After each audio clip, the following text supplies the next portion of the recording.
Escola industrial. A principis del segle passat, el ritme industrial de la ciutat va marcar una sèrie de necessitats.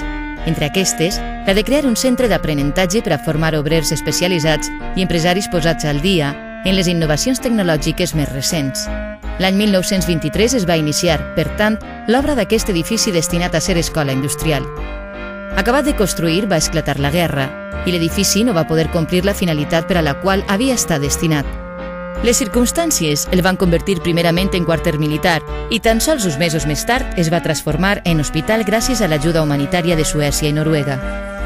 El seu aspecte extern, d'estil classicista, amaga al seu interior trets i elements tant arquitectònics com decoratius plenament representatius de l'Art Déco. Des de l'any 1972, l'escola va passar a dependre de la Universitat Politècnica de València i avui és seu de distintes activitats relacionades amb l'educació i la docència. Davant de l'entrada principal s'estén un llarg passeig que és també un estratègic mirador de la vall d'Alcoi i de les muntanyes que la vigilen.